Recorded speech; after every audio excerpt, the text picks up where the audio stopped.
안녕하세요. 매일 주와 함께 이정규 목사입니다. 안녕하세요. 이성미입니다.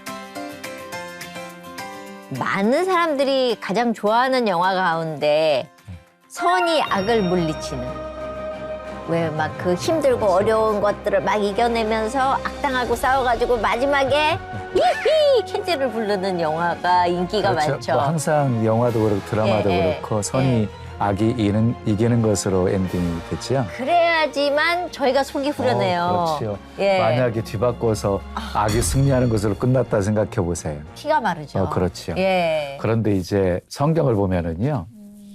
시편 1편 6절에 그 의인들은 여호와께서 인정하시나 악인들의 길은 망하리로다.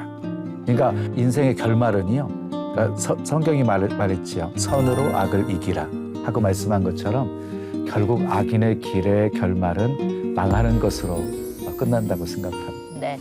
근데 누군가가 앞장서서 그 악인과 싸워줘야 되는 경우가 있잖아요. 예, 예. 오늘 그런 분을 모셔서 정말 진솔한 얘기 그리고 힘든 얘기들 저희가 함께 들으면서 저는 사실 이미 텔레비전에 보면서 야, 저분 대단하다 했었거든요. 오늘 그분을 만나서 엄청 설렙니다. 어떤 분인지 화면으로 만나보시죠. 최근 이단 사이비 종교를 소재로 한 다큐멘터리 프로그램이 큰 사회적 파장을 낳았는데요. 특히 20년 넘게 JMS 정명석을 추적해온 단국대학교 수학과 김도형 교수. JMS의 테러로 아버지가 심각한 부상을 입는 등 수많은 위기와 고초를 겪었지만 하나님을 의지하며 싸워온 김도형 교수의 이야기가 지금 시작됩니다. 예, 요새 정말 핫한 분입니다. JMS 정명석 씨를 20년 넘게 추적해 오신 단국대학교 김도용 교수님 모셨습니다. 어서 오세요. 반갑습니다. 안녕하세요. 네. 제가 그 넷플릭스에서 나는 신이다 다큐멘터리를 봤어요. 그리고 우리 교수님 인터뷰하는 내용도 봤어요. 그러면서 야, 저분 정말 대단하신 분이시다. 그러니까. 그런데 이렇게 직접 뵙게 돼서 영광입니다. 과찬의 말씀이십니다. 그 굉장히 큰 화제가 됐잖아요. 그럼 이제 주변 사람들이 우리 교수님을 많이 알아볼 것 같아요. 주변의 반응은 좀 어떠셨는지. 기차역에 갔는데 예. 누군가 갑자기 비명을 지르시면서 저를 교수님이라고. 예, 그래서 마스크를 쓰고 있는데 알아보시더라고요. 알아보죠. 눈만 봐도. 그런 예. 경험은 처음이어서 네. 주어도 없이 그냥 아니시냐고 저한테 물어보시는데 어떠세요? 그렇게 이제 사람들이 알아보기 시작하니까 좀 불편하지 않으세요? 불편하죠. 이제 연예인들 좀 아시겠죠? 저는 연예인 분들의 예. 삶은 뭐 생각도 안 해봤지만 네네. 갑자기 저희가 누군지도 모르는 분들이 예. 이제 저를 알아보시면은 저는 또 이제 걱정되는 거 하나는 단순히 영화를 보고 저를 알아보시는 일반 시민분들이신지 아니면은 저를 호시탐탐 노리는 JMS 신도들이 알아본 건지. 아, 그럴 수 있네. 그러네요. 그러니까 알아보는 것 자체가 좀 저는 긴장되네요. 예. 그렇게 반응을 보일 때 긴장도 되시겠지만 그냥 평상시 속에서도 언제 해코지 당할지 모른다고 하는 그런 마음의 두려움이 항상 있지 않으신가요? 항상 주변을 있었죠. 살피시고? 그래서 정명석이 감옥에 있는 10년 동안은 아무 일이 없었기 때문에 제 일상생활에 충실하고 또 가족들 돌보면서 평범하게 살았는데 2022년 작년부터 이제 다시 싸움을 시작하면서부터는 이제 여러 가지 면에서 걱정이 됐죠. 그렇죠. 특히 과거에는 뭐 미행 따라붙는 게 거의 일상 다반사였기 때문에 근데 10년 동안 그런 걱정 안 하고 살다가 이젠 다시 그런 걱정하고 신경 쓰면서 살고 있습니다. 보디가드가 하나 있어야 되는 거 아닌가 저는 사실 보면서 그 생각을 했거든요. 근데 이게 쉽지 않은 결정을 하셨을 것 같은데 다큐가 꽤 오래전에 만들어진 거잖아요. 그렇죠. 예. 어떻게 그렇게 나가서 내가 말을 해야 되겠다라고 결정하시게 된 거예요?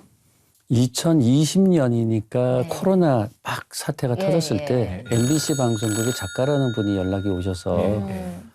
자신들이 사이비 종교에 대한 다큐멘터리를 만들어서 MBC에서 방영을 하고 그걸 넷플릭스에 납품을 할 예정이다. 그래서 JMS도 주제 중에 하나에 들어가는데 네.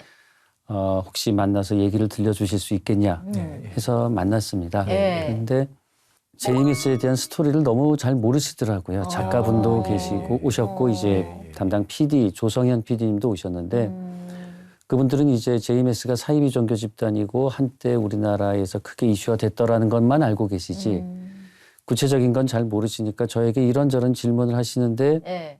이 10년 넘는 세월에 그냥 드문드문 질문을 하시니까 질문하시는 분도 또 답변하는 저도 그래서 어쨌든 하여튼 제가 도와드릴 수 있는 한에서는 도와드리겠습니다.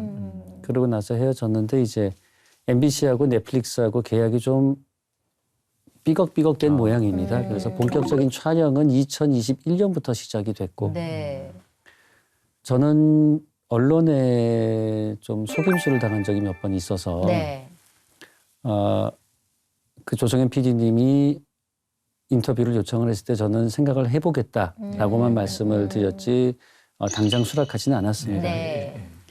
그런데 아까 말씀드린 것처럼 이런저런 질문을 계속 하시는데 너무 정리가 안 돼 있으니까 그래서 제가 그때 이미 JMS에 관한 책을 내려고 원고를 완성을 해둔 상황이었고 이제 원고를 정리하던 중이었습니다. 그래서 그분들께 이제 제본된 책을 저희 네. 책을 예. 한 권씩 드리고 차라리 이걸 다 보시고 그래야 기본적인 내용을 정리하시고 예. 질문을 하시는 게 질문하시는 분이나 질문 답하는 저나 서로 편할 것 같습니다. 그렇게 해서 책을 드렸더니 이제 한 1, 2주 후에 저한테 다시 오셔가지고 하시는 말씀이 JMS 영화를 한 편이 아니고 두 편으로 만들겠다. 대신 교수님이 꼭 인터뷰를 해 주십시오. 그래서 저는 그 전에는 이제 긴가민가 할까 말까 망설이던 중이었는데 2편으로 만들겠다라고 하면은 굳게 약속을 해라. 절대로 나는 예전에 많이 당해봤고 그래서 또 언론을 믿고 싶지는 않다. 굳게 약속을 한다면은 네. 2편으로 만들겠다라고 하면 인터뷰에 응하겠다. 예.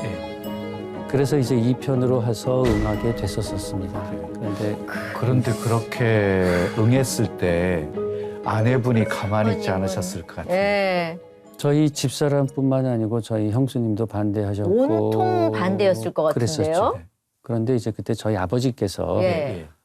그 PD님은 이제 저희 아버지의 인터뷰도 원하셨죠. 그래서 저도 아버지 인터뷰 요청이 제일 말씀 꺼내기도 힘들고 그랬습니다. 왜냐하면은 아버지가 끔찍한 일을 당하셨는데 그 기억을 다시 되살리셔서 그렇죠. 한다는 게 그래서 아버지께 말씀을 드렸는데 조심스럽게 예. 저도 참 말 꺼내기도 힘들지만은 조심스럽게 아버지께 말씀을 꺼냈는데 아버지께서 당연히 해야 된다라고 말씀을 하시니까 이제 밑에 있는 며느리들은 말을 입을 못하는 다물게 거죠. 됐죠. 어르신이 그러시니까 얘기 못하는 거죠.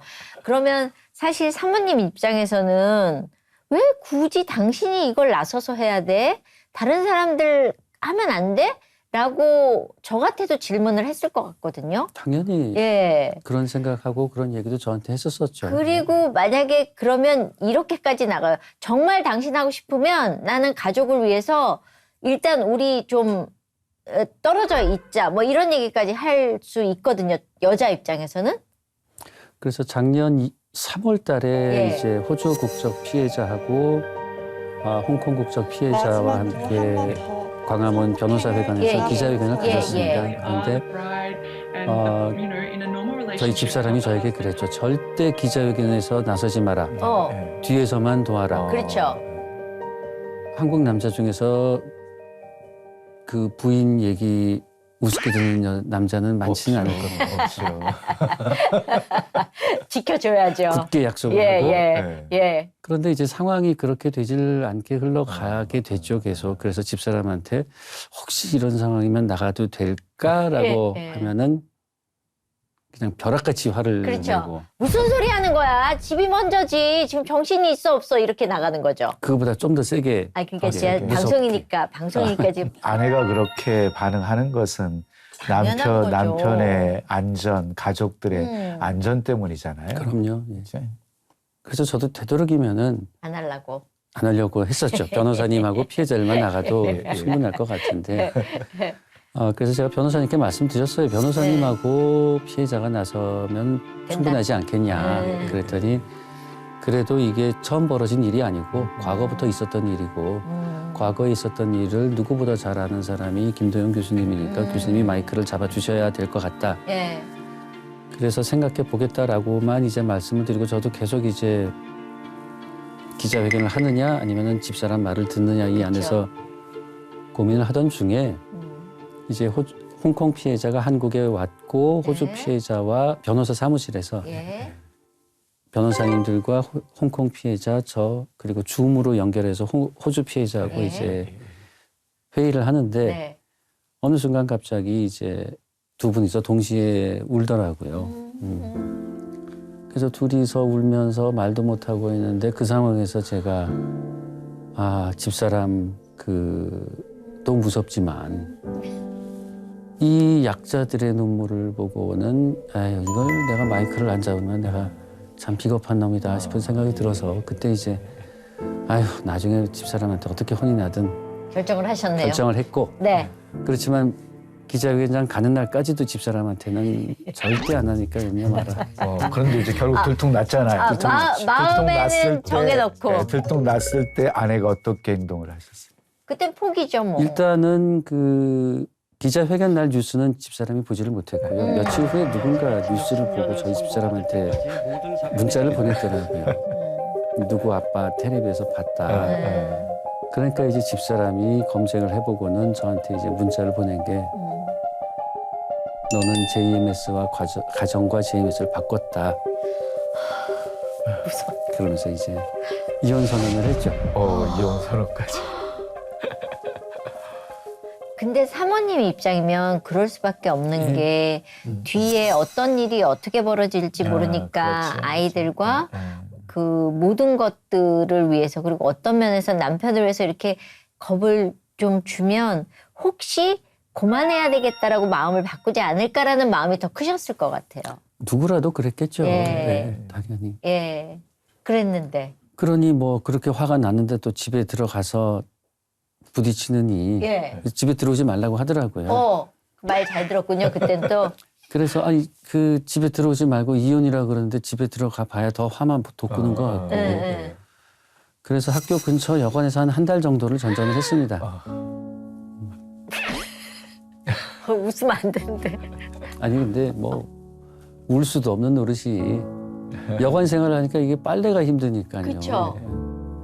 그래서 학교 근처 빨래방에서 이만한 빨래를 안고 서가지고 기다리려니 참 신세가 처량하더라고요. 그래서 학생들 눈에 띌까 또 그렇지. 늦은 밤에만 빨래방을 가야 되니까. 그래서 한 달이 넘으니까 이제 집사람이 다시 처분이 이혼해서 별거로 내려왔고. 감사하네요. 예. 그리고 이제 또 이제 시간이 지나니까 집사람이 받아들여졌죠. 근데 왜 사모님은 그러시다 그러고 또 내가 빨래방에서 빨래가 돌아가는 그 시간에 많은 생각을 하잖아요. 내가 이렇게 깊게 들어가도 돼? 나 정말 이러다가 뭔 일 나는 거 아니야? 라는 괴로움과 갈등이 끊임없이 있었을 것 같거든요. 근데 제가 만약에 보통 이혼 사유 중에 하나가 되는 뭐 불륜이라든가 도박이라든가 그런 건 제가 해본 적이 없기 때문에 이게 잘 마무리되면은 다시 가능하겠지라는 기대는 그렇죠. 했죠. 그리고 최악의 경우에 정말 이혼을 하게 된다면은 이혼을 당하게 된다면은 정명석 문제 완전히 처리하고 나면은 다시 합칠 수도 있지 않을까 그런 기대도 했었었죠. 그렇죠. 다른 문제가 아니었으니까. 근데 저는 궁금한 게 어쩜 그렇게 자세히 알고 계시게 됐는지 시작부터가 궁금해요. 초등학교 때부터 다니던 교회는 서울에 있었습니다. 네. 그런데 이제 대학교가 카이스트 대전으로 가게 되니까 주말에 서울로 올라오면은 교회에 가서 예배를 드리게 되고 뭐 일이 있어서 대전에서 지내게 되면 교회에 가서 예배를 못 드리게 되니까요. 신앙생활을 이제 제대로 못 하다가 대학 졸업반쯤 돼서는 이제 대학원도 가게 됐으니까 아예 대전에서 교회를 정해서 대전에서 신앙생활을 해야 되겠다. 그런데 제가 이제 대전을 잘 아는 게 없으니까요. 네. 집하고 학교만 왔다 갔다 하다 보니까 대전 시내 지리도 잘 모를 때였거든요. 그래서 어떤 교회를 가야 되나 지금처럼 뭐 인터넷이 있던 시절도 아니니까요. 그렇죠. 그러는 와중에 이제 대학교 때 1학년 때 기숙사 룸메이트였던 친구가 네. 어느 날 이제 술 한잔 하자라고 해서 만났는데 이 친구가 술을 안 먹습니다. 그래서 놀래가지고 너 무슨 일이냐? 그랬더니 담배도 끊었다 그래요. 너 무슨 일이냐? 네가 어떻게 술을 끊고 담배를 끊냐? 그랬더니 자기가 교회를 다닌다는 겁니다. 그래서 야, 이런 술 좋아하고 담배 피던 친구가 술, 담배를 끊을 정도면 괜찮은 교회인가 보다. 어느 교회냐? 그랬더니 또 자기 교회 칭찬을 해요. 그래서 따라갔죠. 일반 교회인 줄 알고. 거기가 거기가 JMS예요? 겁니다. 저는 그런데 다녀도 술, 담배를 끊는군요. 더 깨끗하죠. 오히려 더 잘 끊어지겠지. 거기는 이제 자기들 스스로 자랑도 합니다만 뭐 교주 한마디 말에 술, 담배는 문제가 아니고 커피도 마시지 않고 콜라, 사이다, 라면도 안 먹습니다. 그걸 자기들 스스로 또 자랑도 해요. 그래서 일반 교회인 줄 알고 따라갔는데 이제 그곳이 듣도 보도 못했던 그때까지는 전 JMS라는 건 들어보지도 못했고 사이비 종교라고 하는 거는 TV에서 시사 고발 프로에서나 보는 걸로 알았지. 저도 그 당시만 해도 도대체 어떤 사람들이 저런 데 빠지나 일부러 찾아가도 저런 데 빠지지 않겠다라고 생각하던 저였었는데 그 친구 따라서 간 교회가 이상하다 싶어서 알아보니까 이거는 아주 악질적인 사이비 종교 집단이고 이런 사이비 종교 집단이 우리 생활에 이렇게 가까이 있구나라는 거에 저의 스스로도 놀랐습니다. 그 당시에. 그러니까 우리 교수님 그 JMS 가기 전에 어렸을 때부터 기독교 신앙인이었네요. 그럼 처음 신앙을 갖게 된 계기는?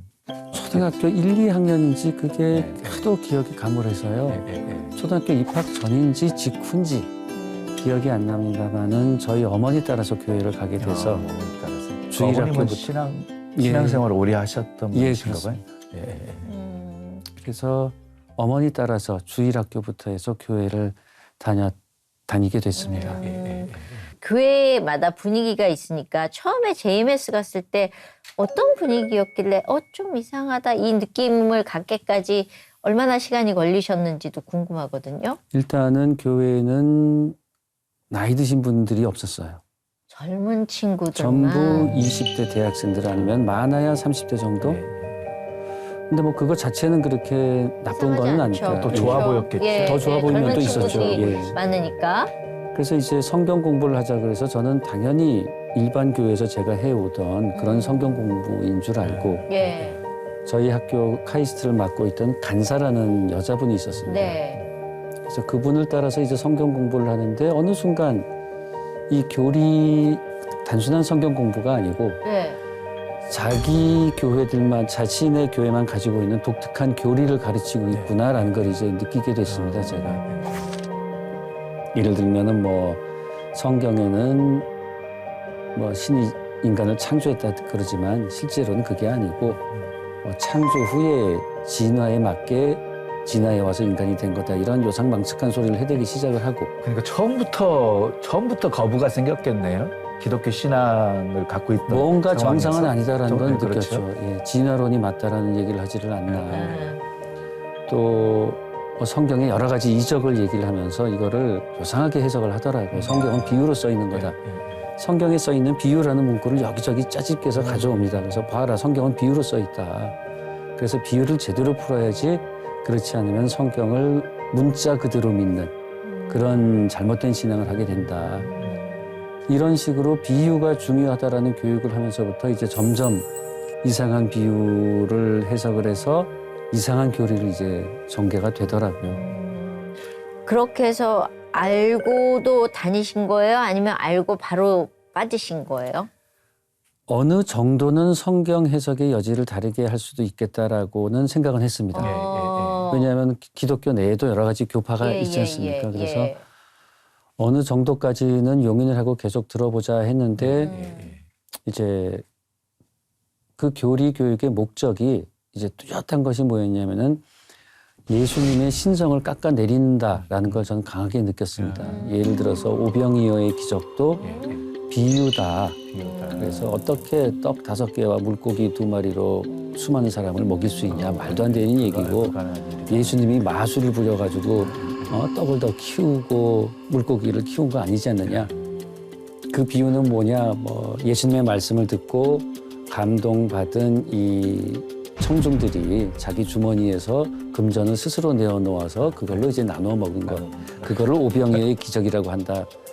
라고 젊은 사람 들으면 혹할 만한 예, 그런 식의 비유를 하는데 그 얘기를 들으면서 한편으로는 이러면 이제 누구나 예수가 될 수 있는 거고 좀 이상하다 싶어서 알아봤더니 이제 그때 이단이라고 예, 한다는 걸 알게 됐고 좀 더 알아보니까 이제 이미 제가 그 교회를 가기 10수년 전에 교주 정명석한테 성추행당한 여대생의 폭로수기가 이미 있는 걸 발견을 했습니다.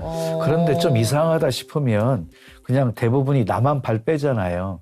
그런데 우리 교수님은 어떻게 JMS와 싸우게 되셨는지. 그게 제가 후회되는 면 중에 하나죠. 그냥 조용히 저도 나왔으면 되는데 예. 네. 젊은 시절이다 보니까 이게 도대체 뭘까 하고는 오히려 그 사람들한테 물어봤죠. 예. 왜냐하면 처음 들어가면 굉장히 친절하게 잘 대해줘요. 예, 그렇죠. 뭐 세상에 저밖에 없는 사람인 것처럼. 그렇게 만들어버리죠. 네. 이단들 똑같아.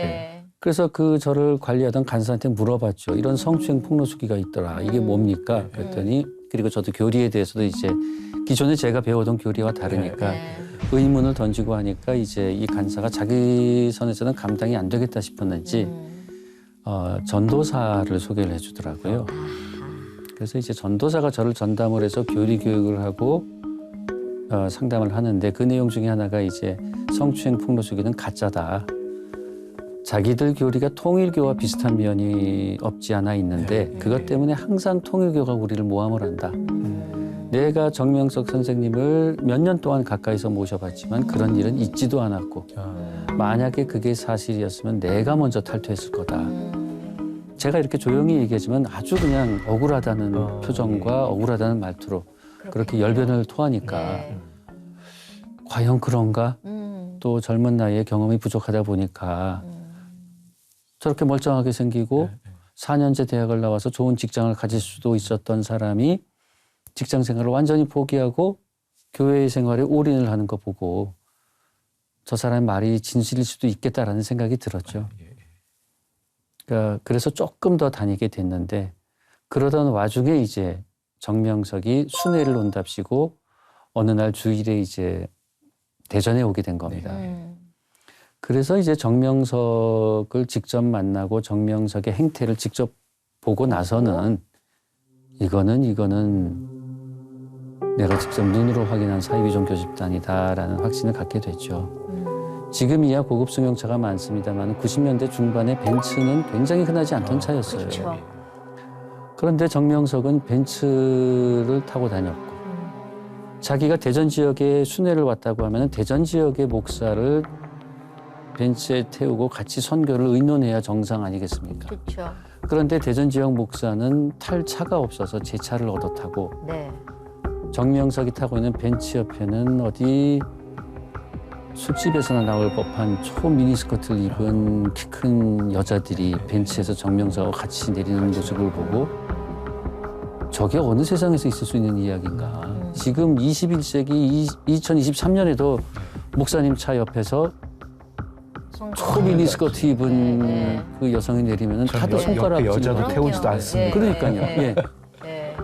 그런데도 저 집단에 있는 신도들은 전부 다 환호를 하고 그걸 당연하게 받아들이는 걸 보고 이거는 정상 집단이 아니다라는 생각을 했고 특히 또 정명석이 대전에 와서 이제 또 카이스트에 와가지고 이제 학생들 앞에서 강연을 하는데 이 인간이 하는 말이 그때가 95년이었으니까 93년인가 4년에 대전 세계 엑스포가 대전에서 있었습니다.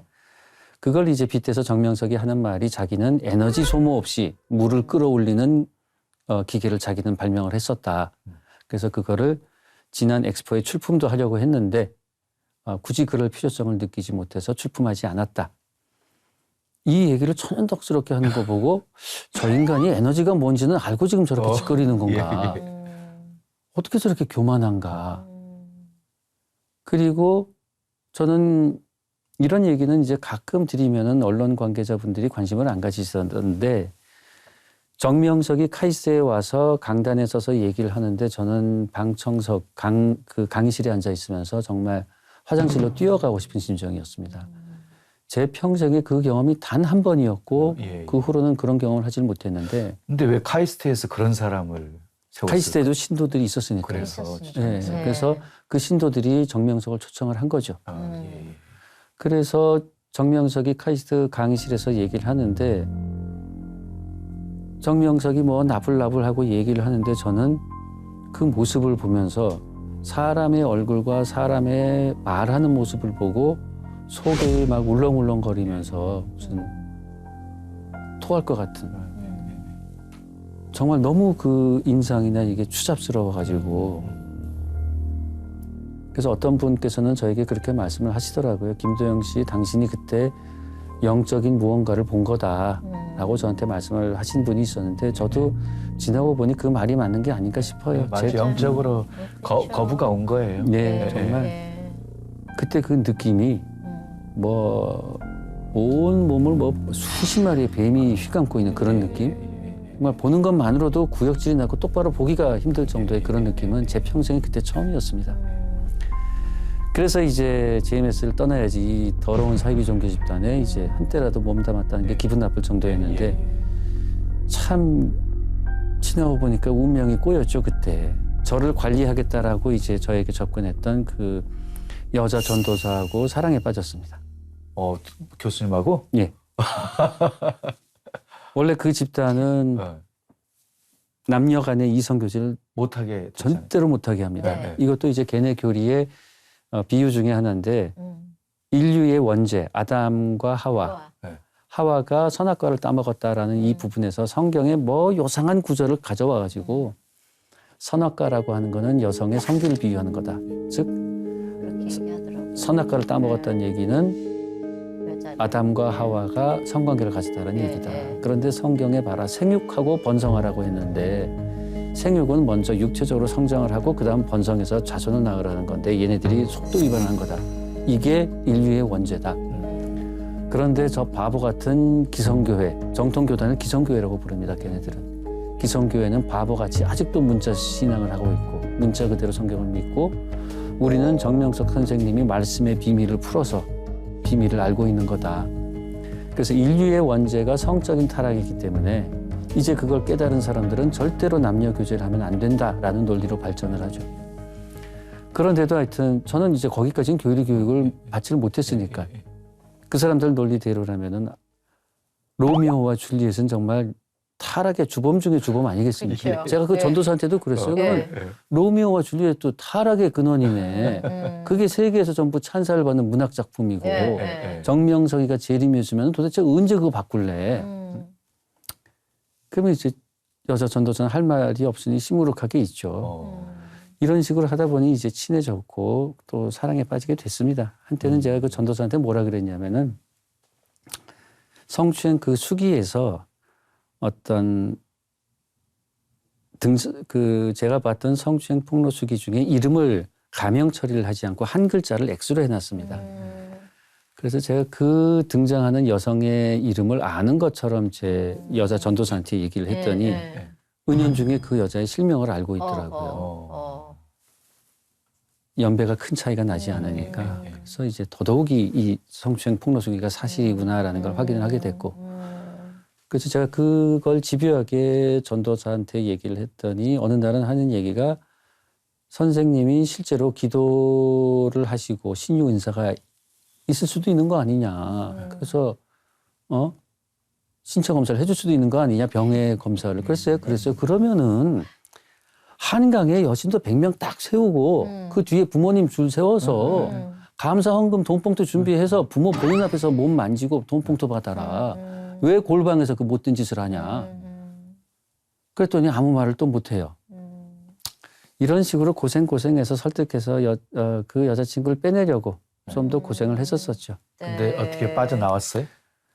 결국에는 이제 그 전도사도 자기가 믿는 그 교리 그리고 또 저를 좋아하는 마음이 있었죠. 그래서 그 사이에서 방황하다가 결국에는 이제 저를 믿고 탈퇴를 하게 됐습니다. 감사하네요. 예, 그래서 저도 이제 그때 당시에 축적했던 몇 가지 내부에서 빼낸 자료가 있었습니다. 그거를 이제 사이비 종교 집단을 연구하는 조그마한 언론기관에 제보를 했었고 네. 그래서 그쪽에서 그걸 기사화하겠다라는 얘기를 들었고 그래서 이제 저도 이제 그만두려고 했습니다. 그게 싸움의 시작이었던 거네 그냥. 싸움에 마무리될 뻔했죠. 어. 저는 그 조그맣게 기사화하는 걸로 이제 발을 끊으면 되니까. 네. 그런데 이제 탈퇴하고 나서 그 여자친구가 어느 날 저에게 고백을 하는 게 이 표현 그대로였습니다. 선생님이 나 안아주신 적이 있다. 그래서 저는 무슨 뭐 상장 같은 거 선물하고 이렇게 포옹을 했나?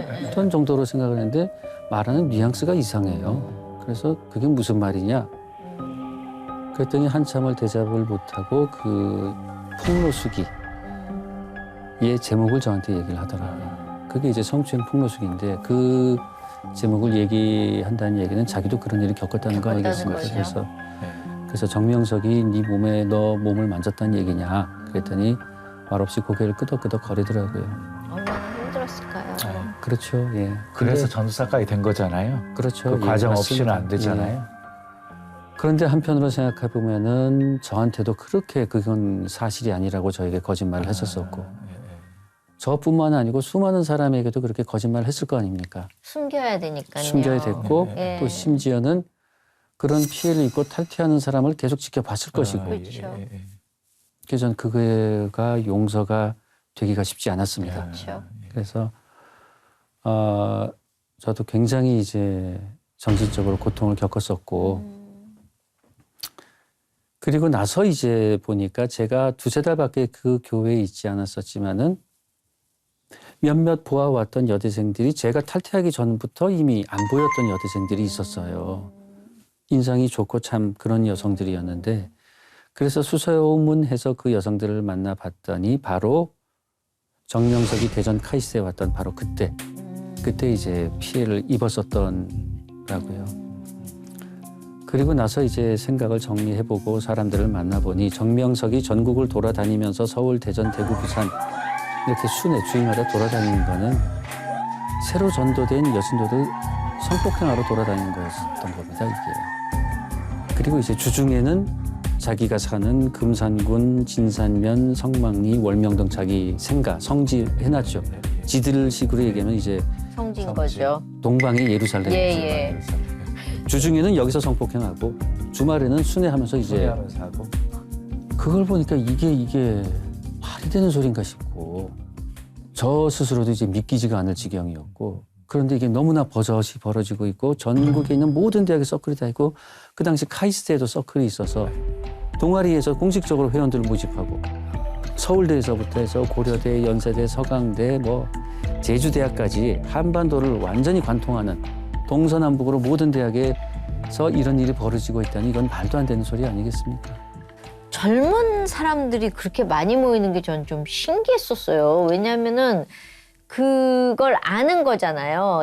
이 젊은 세대를 딱 겨눠서 하면 이들이 딸려올 것이다. 이걸 알고 있었던 거죠, 그들은. 그렇죠. 네. 교리 자체가 이제 젊은 학생들이 좋아할 만한 예. 성경을 머리로 이해하려고 하는 사람들 이런 사람들한테 어필하는 면이 없지 않아 있죠. 왜냐하면 비유라는 식으로 예. 그냥 받아들이기는 힘든 오병이어의 기적 같은 것도 이제 그럴듯하게 포장해서 받아들일 수 있도록 만드니까. 그리고 그 공동체에 딱 들어갔을 때, 야, 좋은 대학의 엘리트들이 맞습니다. 다 모여 있는 곳, 저들이 저렇게 추앙할 정도면 뭔가 있는 거 아니야? 신뢰성을 갖게 돼버릴 것 같아. 맞습니다. 그러니까 예. 처음 다니면서 이제 좀 이상하다는 걸 느낌이 와도 예. 다수의 사람들이 아니 나는 좀 이상하게 느끼지만 서울대 다니는 언니 오빠들이 아무렇지도 않게 하는 거 보면은 저분들이 저렇게 열심히 하는데 내가 뭔가 오해하는 거 아닌가 하면서 자기 자신을 계속 적응을 시키는 거죠. 요즘 말로 하면 그게 가스라이팅이고. 그렇죠. 그리고 가면 다 이쁜 여자 자매들 있고 하면 남자들 그냥 전도하기도. 이쁘기만 한 게 아니라 목사님 키도 크대요. 제가 그러니까. 거기서 걸린 거예요. 그러니까 남자들 전도하기도 그렇죠. 네. 수월하지 너무 않았을까? 좋죠. 네. 근데 왜 꼭 이쁘고 키가 커야 될까요? 그래서 저도 그걸 따져 물었죠. 네. 보고자라는 직책은 왜 20대 초반에 예. 키 크고 예쁜 여자만 해야 그치, 되냐. 예. 그랬더니 또 하는 말이 대통령이 외국에 가면은 네. 순방을 가면은 그 나라에서 화동이라고 해서 애들이 와서 꽃다발도 주는데 기왕이면 키 크고 이쁜 애가 있으면 좋지. 어? 못생기고 그러면 좋겠냐. 너도 보면 알겠지만 따르는 사람들이 많다. 그러면 그 지도자 옆에 네. 예쁜 사람이 있는 게 그래도 그 낫지. 그렇게 또 이런 식의 얘기를 해요. 그래서 우리는 욱하거든요. 그런 얘기 들으면. 아니, 그러면 그곳은 말 그대로 조금 못생기고 이쁘지 않는 애들은 그리고 좀 없었다는 뚱뚱하고 거죠. 그런 사람들은 이제 노동력 제공이고 노동력 헌금에 그냥 아, 근데 저는 이제 그냥 우리가 일반적으로 생각하면 한 번 가서 들으면 야, 저게 말이 돼? 이럴 것 같이 안 따라갈 것 같은데 그렇게 빨려 들어가는 힘은 아무래도 그런 영적인 말씀을 거죠. 많이 하시는데 예.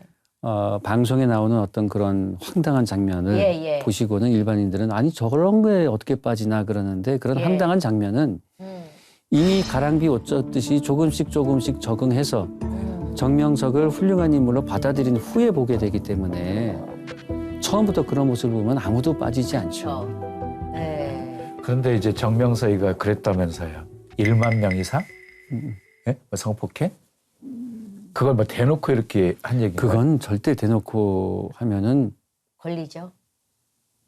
믿는 사람들도 그럼 정명석을 재림주로 믿는 사람들도 거부감을 느끼죠. 네. 그거는 이제 99년에 탈퇴 여신도 납치 사건 때문에 한때 이제 우리 사회에서 또 이슈화 됐던 적이 네, 있습니다. 네, 예. 자기는 하나님의 몸을 빌린 사람이기 때문에 몸뚱이만 자기지 하나님의 영이에요.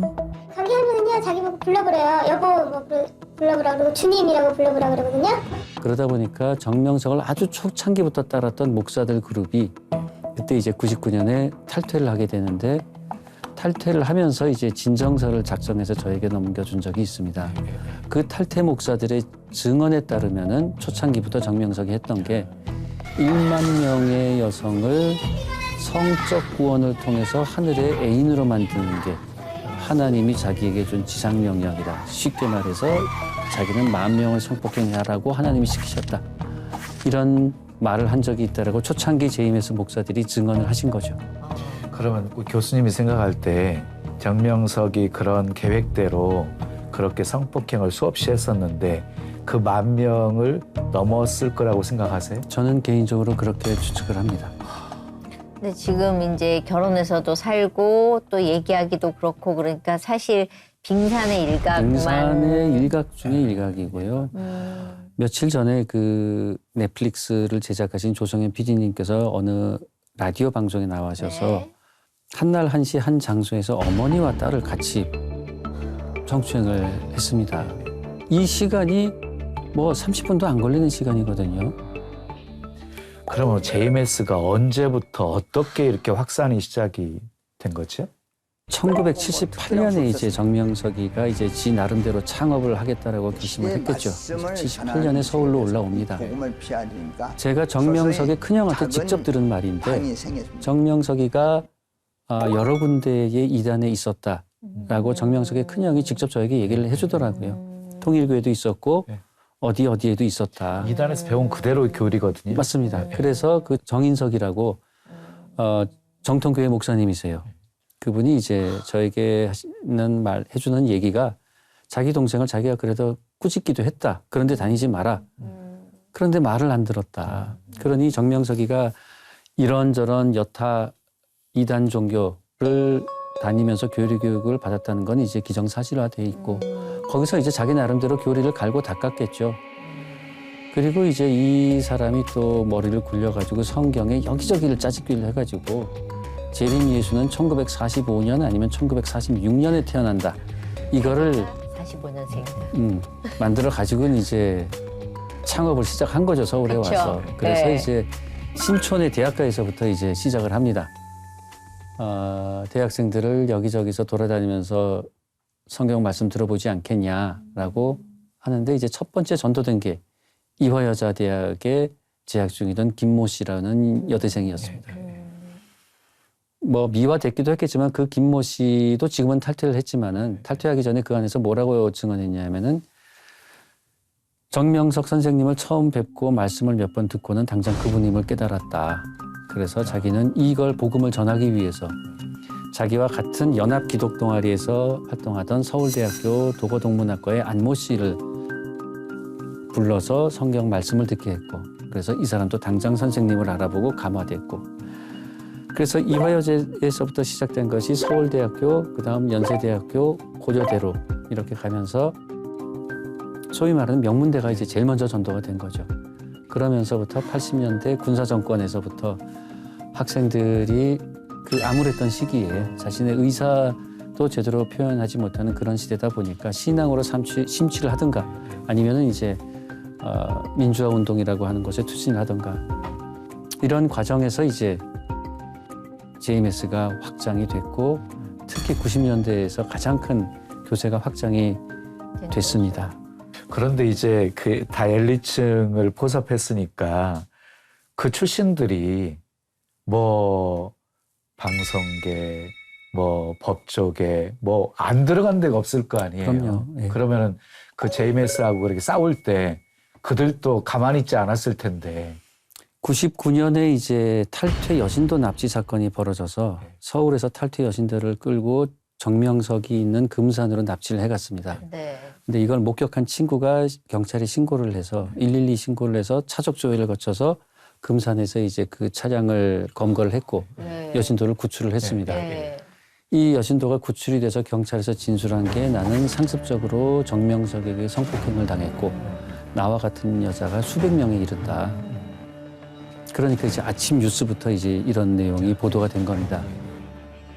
그런데 이제 그 납치 사건이 벌어지기 전에 이미 모 언론사에서 저를 찾아와서 네. JMS에 대한 제보를 받은 적이 있는 거예요. 근데 이제 제가 처음에 이 방송사에 누군가 제보를 해서 이 PD가 믿지를 않았다고 하더라고요.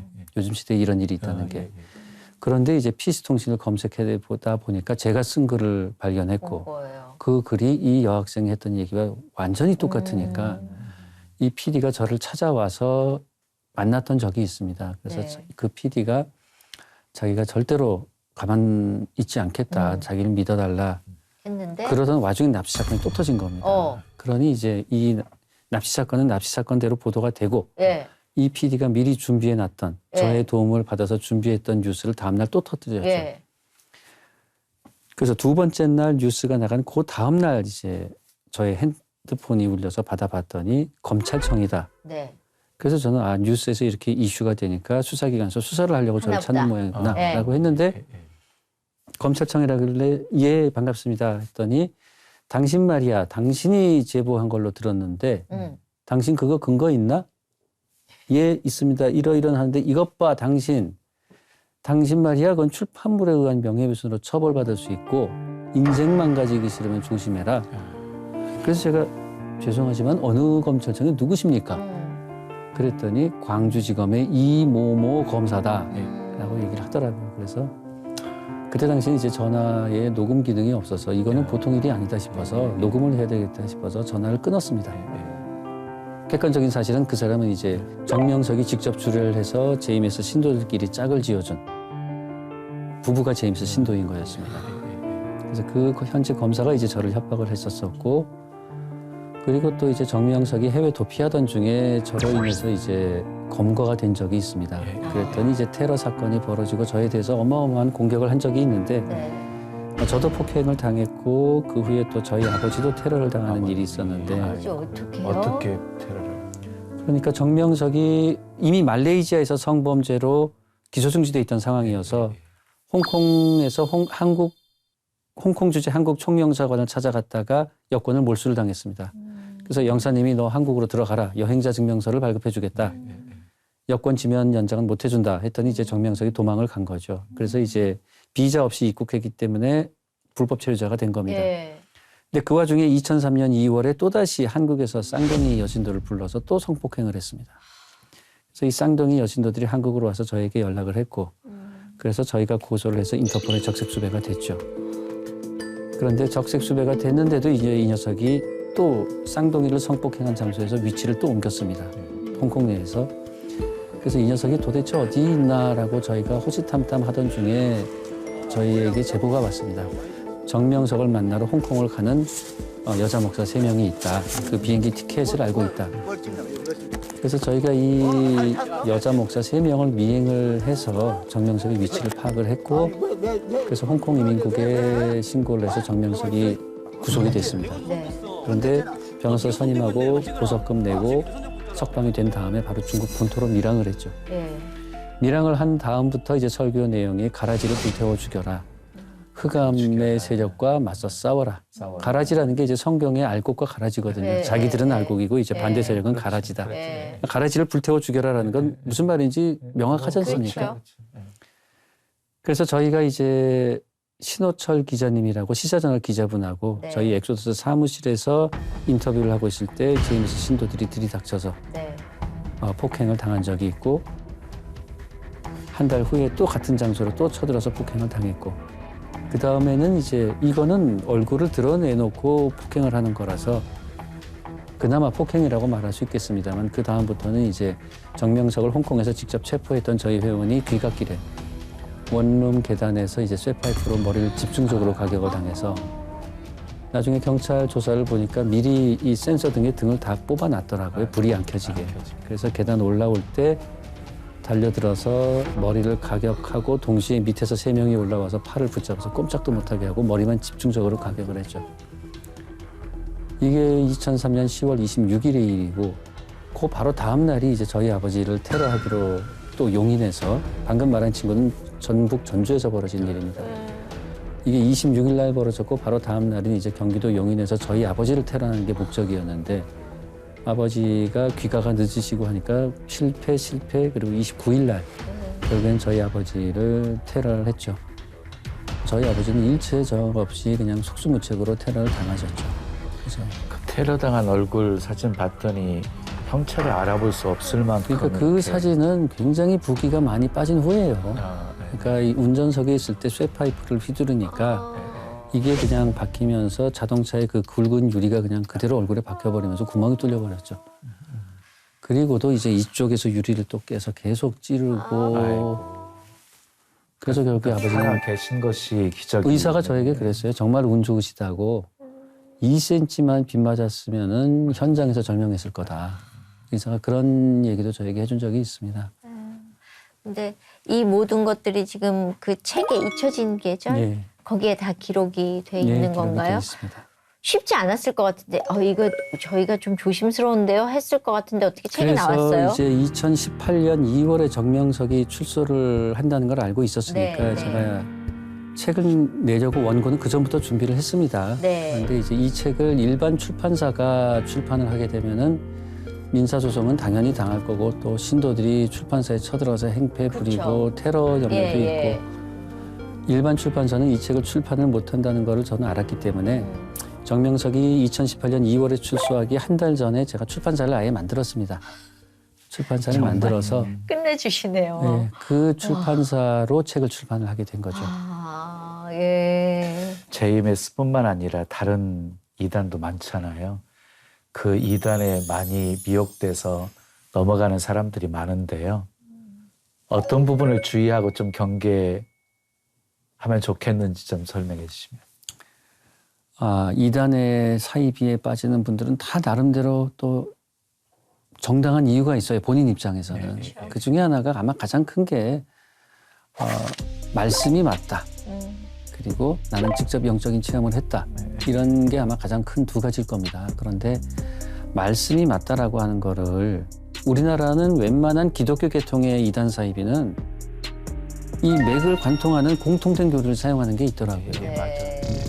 보면 이 위에 있는 누군지도 이제 이미 아는 사람들은 다 알아요. 이 사람 하나 때문에 또 주변에 조력하는 사람들 때문에 모든 사이비 종교, 기독교 계열의 사이비 종교 집단이 공통된 이걸 가지고 있는데 당신들이 옳다라고 믿는 이 교리가 결국에는 당신이 믿는 그 사람조차도 어디서 다 짜집기 해서 가져온 거니까